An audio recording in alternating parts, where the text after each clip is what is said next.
President Joe Biden, First Lady, Dr. Jill Biden, Second Gentleman, Douglas Emhoff, members of Congress, members of the Cabinet, members of our administration, and friends and fellow Americans. Today is indeed a wonderful day.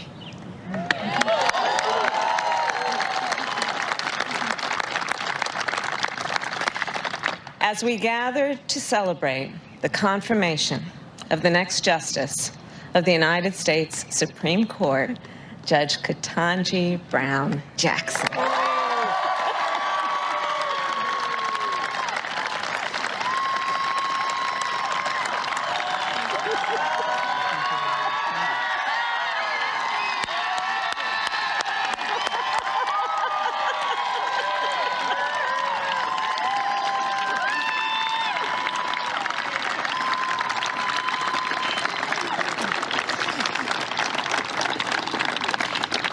President George Washington once referred to America as a great experiment, a nation founded on the previously untested belief that the people, we the people, could form a more perfect union.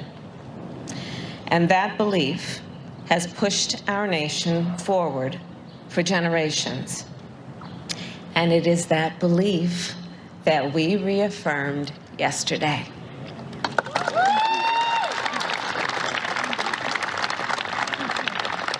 Through the confirmation of the first Black woman to the United States Supreme Court.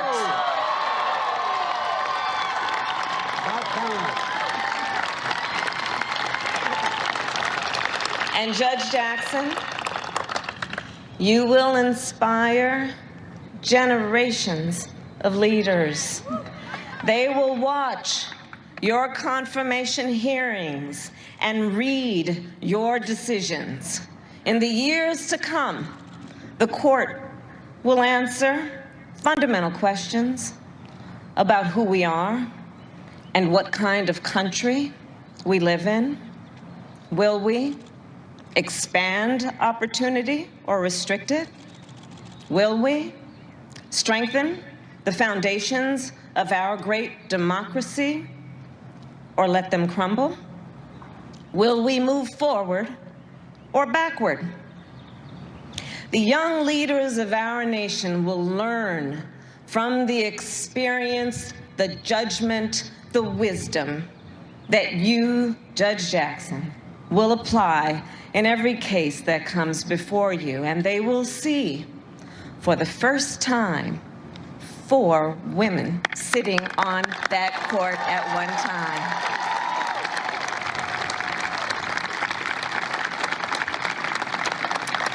So as a point of personal privilege, I will share with you, Judge Jackson, that when I presided over the Senate confirmation vote yesterday, while I was sitting there, I drafted a note to my goddaughter. And I told her that I felt such a deep sense of pride and joy, and about what this moment means for our nation and for her future.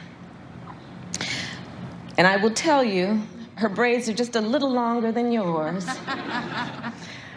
But as I wrote to her, I told her what I knew this would mean for her life and all that she has in terms of potential. So indeed, the road toward our more perfect union is not always straight, and it is not always smooth, but sometimes it leads to a day like today.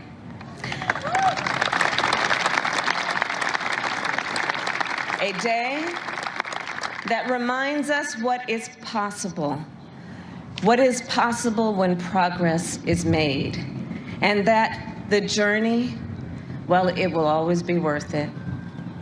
So let us not forget that as we celebrate this day, we are also here in great part because of one President Joe Biden,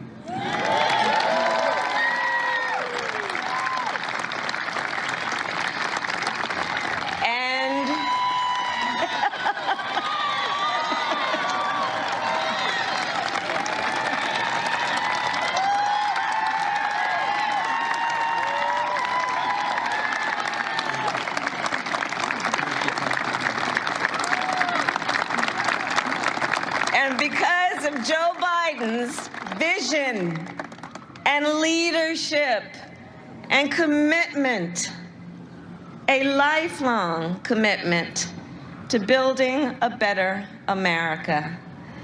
And of course, we are also here because of the voices and the support of so many others, many of whom are in this audience today.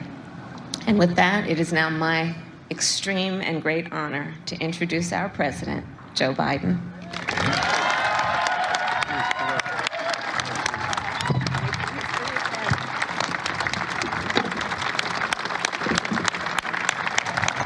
Thank you, Kamala. Thank you, thank you, thank you. The first really smart decision I made in this administration. My name's Joe Biden. Please sit down. I'm Jill's husband and Naomi Biden's grandfather.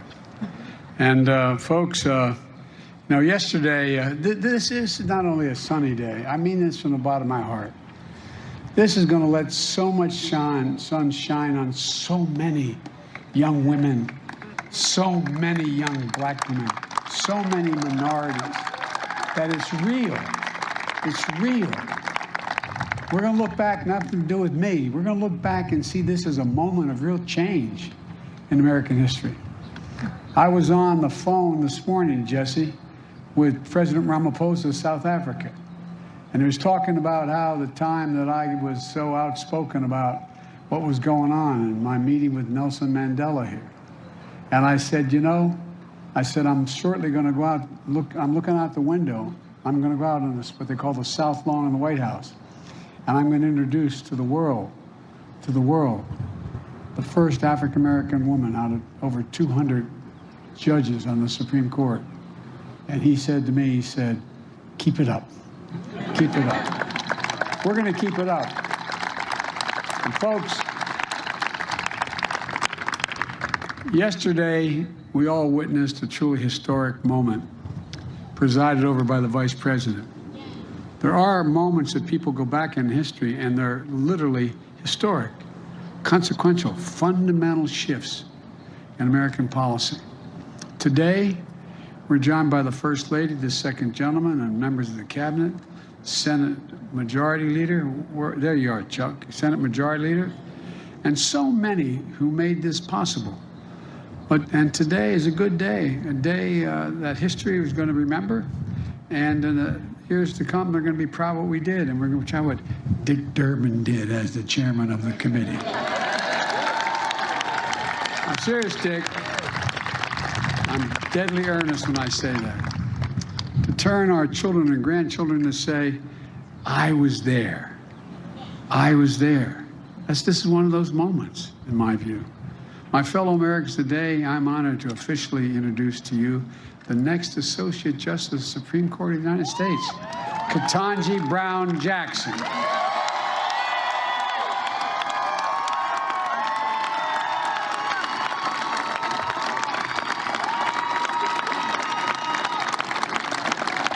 After more than 20 hours of questioning at her hearing and nearly 100 meetings, she made herself available to every single senator who wanted to speak to her and spoke for more than just a few minutes, answered their questions in private as well as before the committee. We all saw the kind of justice she'll be: fair and impartial, thoughtful, careful, precise, brilliant, a brilliant legal mind with deep knowledge of the law, and a judicial temperament, which was equally important in my view, that's calm and in command, and a humility that allows so many Americans to see themselves in Ketanji Brown Jackson. That brings a rare combination of expertise and qualifications to the court. A federal judge who has served on the second most powerful court in America, behind the Supreme Court. A former federal public defender with the ability to explain complicated issues in the law in ways everybody, all people can understand. A new perspective. When I made the commitment to nominate a black woman to the Supreme Court, I could see this day. I literally could see this day because I thought about it for a long, long time. As Jill and Naomi will tell you, I wasn't going to run again. But when I decided to run, this was one of the first decisions I made. I could see it. I could see it as a day of hope, a day of promise, a day of progress. A day when, once again, the moral arc of the universe, as Barack used to quote all the time, bends a little more toward justice. I knew it wouldn't be easy, but I knew the person I nominated would be put through a painful and difficult confirmation process. But I have to tell you, what Judge Jackson was put through was well beyond that. There was verbal abuse, the anger, the constant interruptions, the most vile, baseless assertions and accusations. In the face of it all, Judge Jackson showed the incredible character and integrity she possesses. Poise.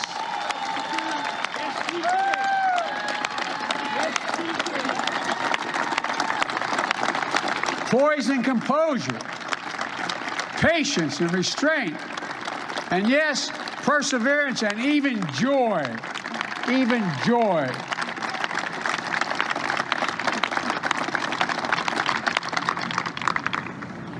Ketanji, or I'm not going to be calling you that in public anymore. Judge, you are the very definition of what we Irish refer to as dignity. You have enormous dignity. And it communicates to people. It's contagious, and it matters. It matters a lot. Maybe that's not surprising if you look who sat behind her during those hearings. Her husband, Dr. Patrick Jackson, and his family. Patrick, stand up, man. Stand up. Talia and Layla, stand up. I know it's embarrassing the girls. I'm going to tell you what Talia said. I said to Talia, it's hard being the daughter or the son of a famous person. I said, imagine what it's like being president. She said, she may be. I couldn't agree more. Thank you. And Ketanji, her brother, a former police officer and a veteran. Ketanji, stand up, man. This is a man who looks like he can still play, buddy. He's got biceps about as big as my calves. Thank you, bud. Thank you. And of course, her parents, Johnny and Elroy Brown. Johnny, all right, stand up.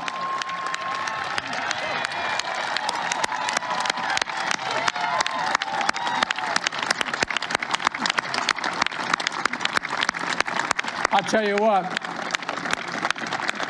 as I told Mom's rule in my house.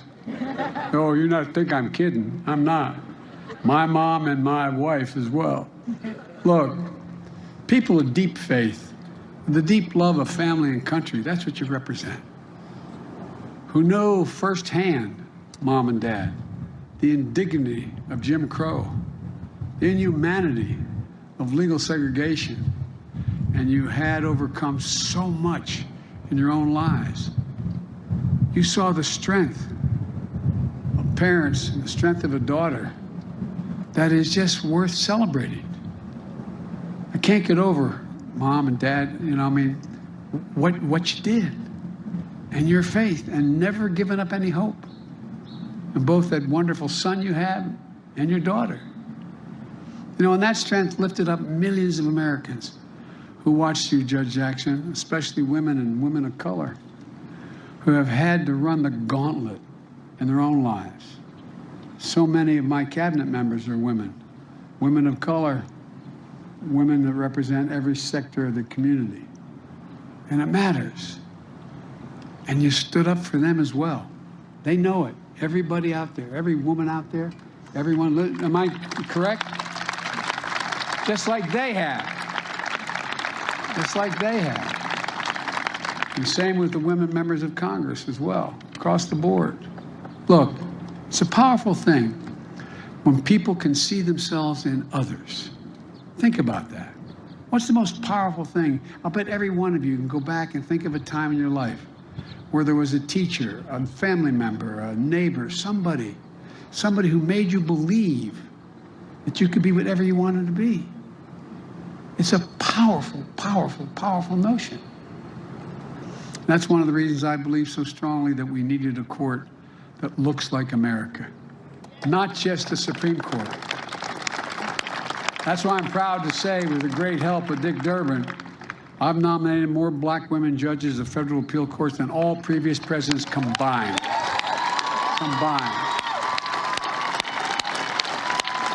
That's why I'm proud that Kamala Harris is our Vice President of the United States. A brilliant lawyer, the Attorney General of the state of California, former member of the Senate Judiciary Committee. Kamala was invaluable during this entire process.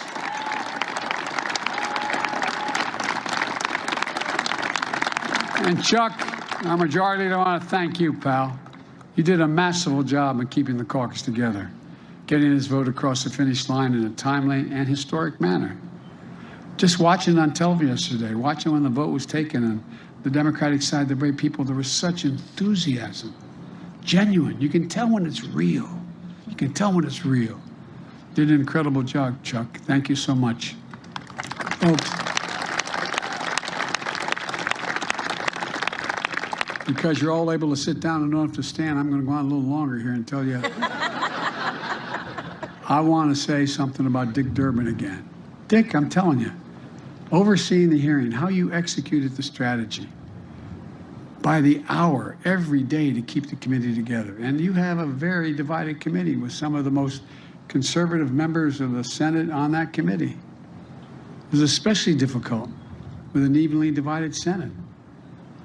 Dick, I served as chairman of that committee for a number of years before I had this job and the job of vice president, as did all the Democrats. You did not stand. I think all the Democrats in the committee did, and every Democrat in the Senate, all of whom voted for Judge Jackson. And notwithstanding the harassment and attacks in the hearings, I always believed that the bipartisan vote was possible. And I hope I don't get him in trouble. I mean it sincerely, but I want to thank 3 Republicans who voted for Judge Jackson. Senator Collins, who's a woman of integrity. Senator Murkowski, the same way, an Alaskan, up for re-election. And Mitt Romney, whose dad stood up like he did. His dad stood up and made these decisions on civil rights. They deserve enormous credit for setting aside partisanship and making a carefully considered judgment based on the judge's character, qualifications, independence. And I truly admire the respect, diligence, and hard work they demonstrated in the course of the process. As someone who's overseen, they tell me, more Supreme Court nominations than anyone who's alive today, I believe that respect for the process is important. And that's why it was so important to me to meet the constitutional requirement to seek the advice and the consent of the Senate. The advice beforehand and the consent. Judge Jackson started the nominating process with an impressive range of support, from the FOP to the civil rights leaders. Even Republican-appointed judges came forward. In fact, Judge Jackson was introduced at the hearing by Judge Thomas Griffin, the distinguished retired judge appointed by George W. Bush. She finished the hearing with among the highest levels of support of the American people of any nomination in recent memory. So soon, Judge Jackson will join the United States Supreme Court, and like every justice, the decisions she makes will impact on the lives of America for a lot longer in many cases than any laws we all make. But the truth is, she's already impacting the lives of so many Americans. During the hearing, Dick spoke about a custodial worker who works the night shift at the Capitol. Her name is Verona Clemens. Verona, where are you? Stand up, Verona. I wanted to see. You don't mind. She told him what this nomination meant to her. So he invited Ms. Clemens to attend the hearing because she wanted to see, hear, and stand by Judge Jackson. Thank you, Verona. Thank you, thank you, thank you. At her meeting with Judge Jackson, Senator Duckworth introduced her to an 11-year-old, is it Vivian? Vivian. I'm sorry, Vivian. That's hers. That's your sister. He's pointing. Who was so inspired by the hearing, she wants to be a Supreme Court justice when she grows up. God love you. Stand up, honey. Am I going to embarrass you by asking you to stand up? Come on, stand.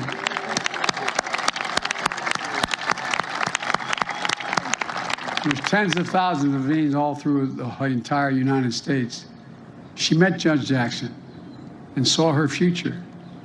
Veens, you're here today, and thank you for coming, honey. I know I embarrassed you by introducing you, but thank you. People of every generation, of every race, of every background felt this moment, and they feel it now. They feel a sense of pride and hope and belonging and believing and knowing the promise of America includes everybody, all of us. That's the American experiment.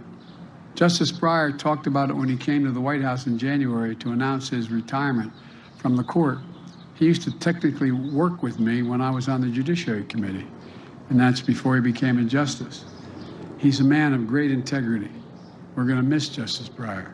He's a patriot, an extraordinary public service, and a great justice of the Supreme Court. And folks,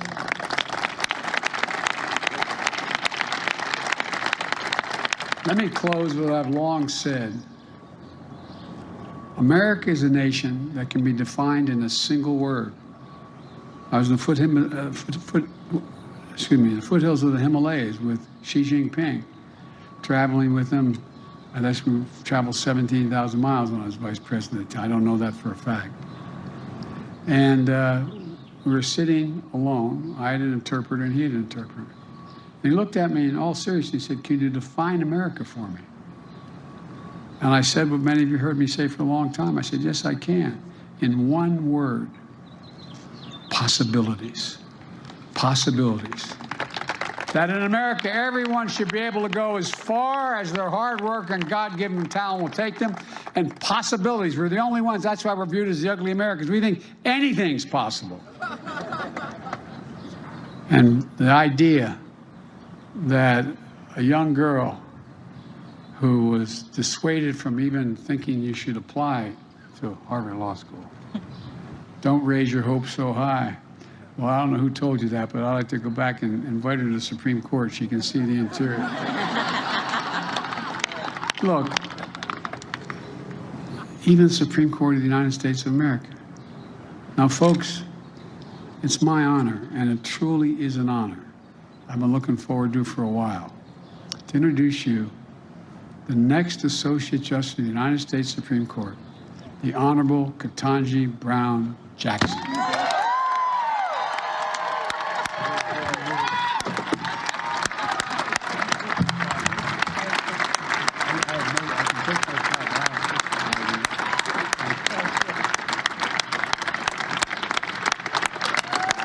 Thank you. Thank you all. Thank you all very much. Thank you. Thank you so much, Mr. President. It is the greatest honor of my life to be here with you at this moment, standing before my wonderful family, many of my close friends, your distinguished staff and guests, and the American people. Over these past few weeks, you've heard a lot from me and about me. So I hope to use this time primarily to do something that I have not had sufficient time to do, which is to extend my heartfelt thanks to the many, many people who have helped me as part of this incredible journey. I have quite a few people to thank, and as I'm sure you can imagine, in this moment, it is hard to find the words to express the depth of my gratitude. First, as always, I have to give thanks to God for delivering me as promised and for sustaining me throughout this nomination and confirmation process. As I said at the outset, I have come this far by faith, and I know that I am truly blessed. To the many people who have lifted me up in prayer since the nomination, thank you. I am very grateful. Thank you as well, Mr. President, for believing in me and for honoring me with this extraordinary chance to serve our country. Thank you also, Madam Vice President, for your wise counsel and steady guidance. And thank you to the First Lady and the Second Gentleman for the care and warmth that you have shown me and my family. I would also like to extend my thanks to each member of the Senate. You have fulfilled the important constitutional role of providing advice and consent under the leadership of Majority Leader Schumer. And I'm especially grateful for the work of the members of the Senate Judiciary Committee under Chairman Durbin's skillful leadership. As you may have heard, during the confirmation process, I had the distinct honor of having 95 personal meetings with 97 sitting senators. And we had substantive and engaging conversations about my approach to judging and about the role of judges in the constitutional system we all love. As a brief aside, I will note that these are subjects about which I care deeply. I have dedicated my career to public service because I love this country and our Constitution and the rights that make us free. I also understand from my many years of practice as a legal advocate, as a trial judge, and as a judge on a court of appeals, that part of the genius of the constitutional framework of the United States is its design, and that the framers entrusted the judicial branch with a crucial but limited role. I've also spent the better part of the past decade hearing thousands of cases and writing hundreds of opinions, and in every instance, I have done my level best to stay in my lane and to reach a result that is consistent with my understanding of the law and with the obligation to rule independently without fear or favor. I am humbled and honored to continue in this fashion as an Associate Justice of the Supreme Court of the United States, working with brilliant colleagues, supporting and defending the Constitution, and steadfastly upholding the rule of law.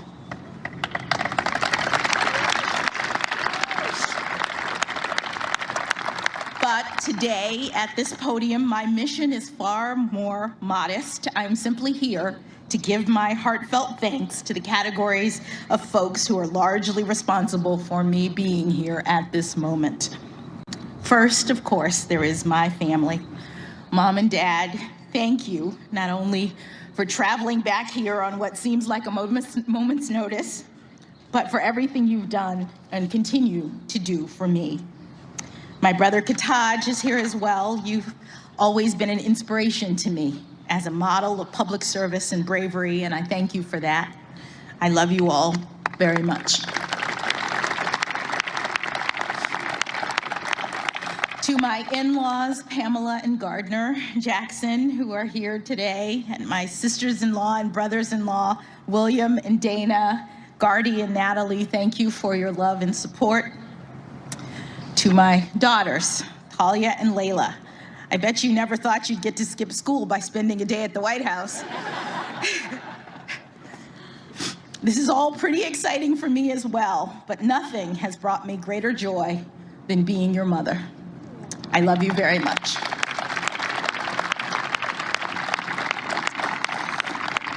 Patrick, thank you for everything you've done for me over these past 25 years of our marriage. You've done everything to support and encourage me, and it is you who've made this moment possible. Your steadfast love gave me the courage to move in this direction. I don't know that I believed you when you said that I could do this, but now I do.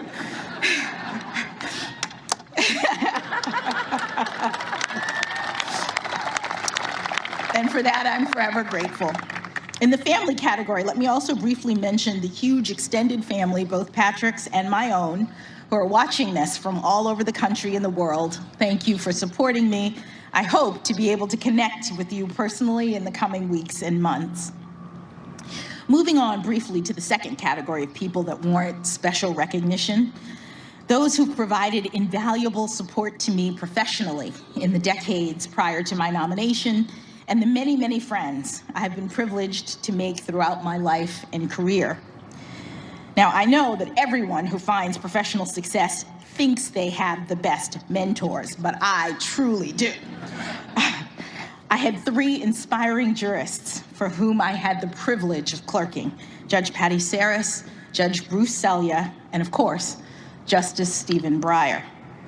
Each of them is an exceptional public servant, and I could not have had better role models for thoughtfulness, integrity, honor, and principle, both by word and deed.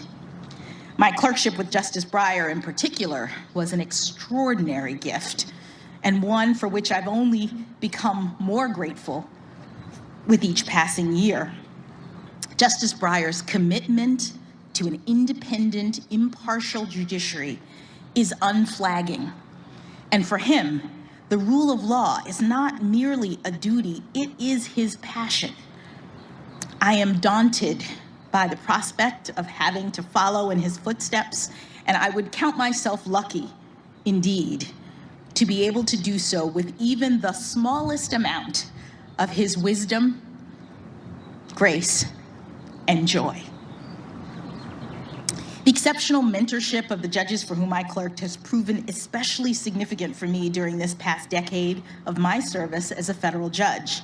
And of course, that service itself has been a unique opportunity. For that, I must also thank President Obama, who put his faith in me by nominating me to my first judicial role on the Federal District Court.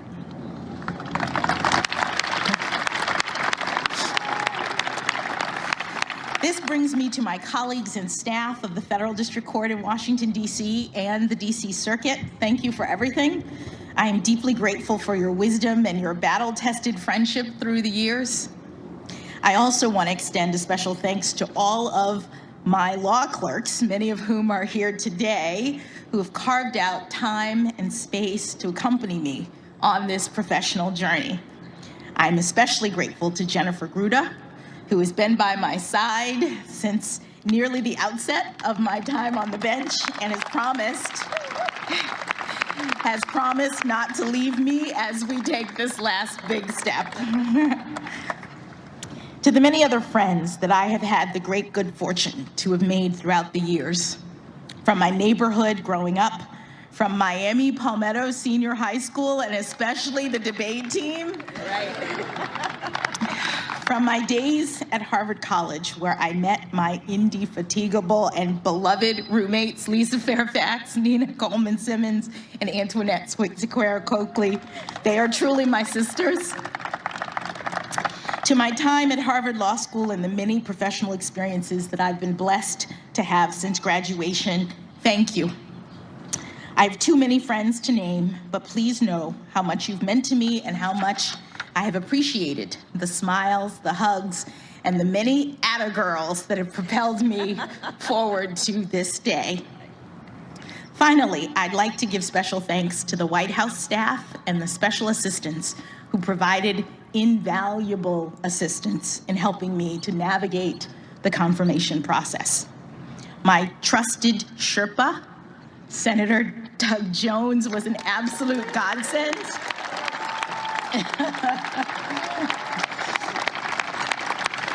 He was an absolute godsend. He's not only the best storyteller you'd ever want to meet, but also unbelievably popular on the Hill, which helped a lot. I'm also standing here today in no small part due to the hard work of the brilliant folks who interact with the legislature and other stakeholders on behalf of the White House, including Louisa Terrell, Rima Doden, Tona Boyd, Minion Moore, Ben LaBalt, and Andrew Bates.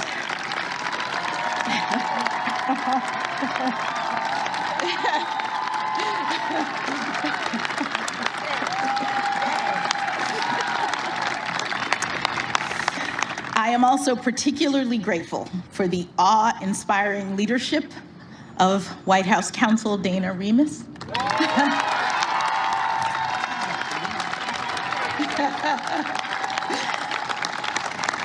of Paige Herwig. Where's Paige? And Ron Klain. They led an extraordinarily talented team of White House staffers in the Herculean effort that was required to ensure that I was well prepared for the rigors of this process and in record time. Thank you all. Thank you as well to the many, many kind-hearted people from all over this country and around the world who have reached out to me directly in recent weeks with messages of support. I have spent years toiling away in the relative solitude of my chambers with just my law clerks in isolation, so it's been somewhat overwhelming in a good way to recently be flooded with thousands of notes and cards and photos expressing just how much this moment means to so many people. The notes that I've received from children are particularly cute and especially meaningful because more than anything, they speak directly to the hope and promise of America. It has taken 232 years and 115 prior appointments for a Black woman to be selected to serve on the Supreme Court of the United States.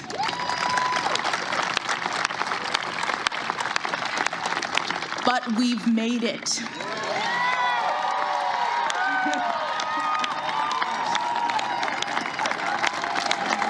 We've made it, all of us, all of us. And our children are telling me that they see now more than ever that here in America, anything is possible.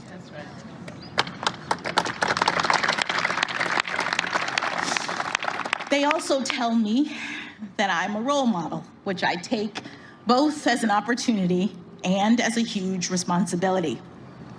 I am feeling up to the task primarily because I know that I am not alone.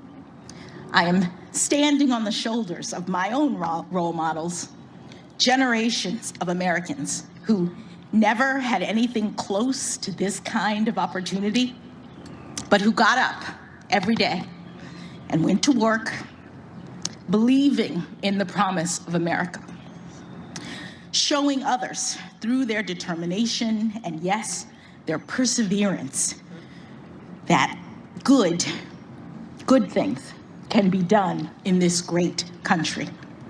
From my grandparents on both sides, who had only a grade school education but instilled in my parents the importance of learning, to my parents, who went to racially segregated schools growing up and were the first in their families to have the chance to go to college. I am also ever buoyed by the leadership of generations past who helped to light the way: Dr. Martin Luther King Jr., Justice Thurgood Marshall, and my personal heroine, Judge Constance Baker Motley.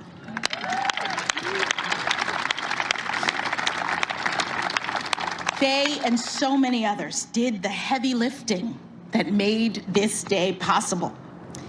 And for all of the talk of this historic nomination and now confirmation, I think of them as the true path breakers. I am just the very lucky first inheritor of the dream of liberty and justice for all.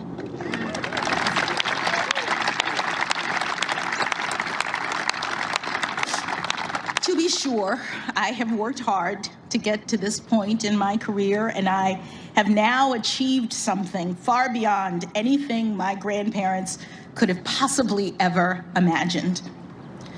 But no one does this on their own. The path was cleared for me so that I might rise to this occasion. And in the poetic words of Dr. Maya Angelou, I do so now while bringing the gifts my ancestors gave.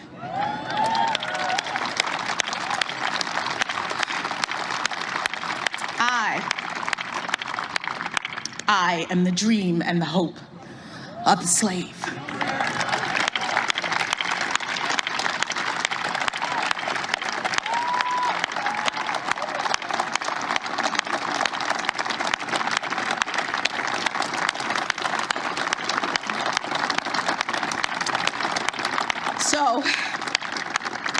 So as I take on this new role, I strongly believe that this is a moment in which all Americans can take great pride. We have come a long way toward perfecting our union. In my family, it took just one generation to go from segregation to the Supreme Court of the United States.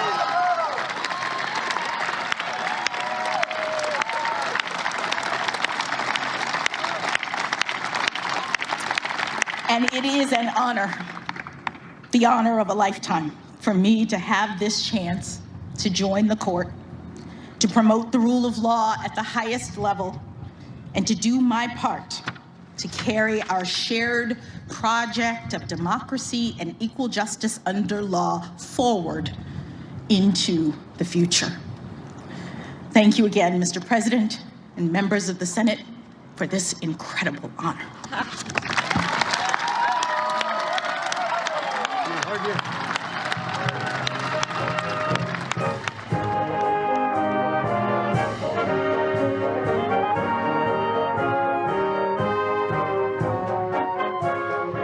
And a very poignant and heartfelt message from Ketanji Brown Jackson as she becomes the first black female Supreme Court justice to the Supreme Court. Ilan Moy standing by for more reaction. Ilan? Well, Kelly, we heard President Biden refer to today as a fundamental shift in America. We also saw Judge Jackson several times wiping her tears away as she thanked the people who helped her on this incredible journey to become the first black woman to sit on the Supreme Court, invoking Dr. Martin Luther King Jr., invoking Maya Angelou in her remarks. Now, practically speaking, she will not change the balance of power on the court. There will still be 6 conservatives and 3 liberal justices, but the makeup of the court will look very different. And President Biden said that was really his goal when he made that pledge on the campaign trail to nominate a woman to sit on the Supreme Court. This was also a win for Democratic leadership in Congress, who has struggled to unify the progressive and moderate wings of their party.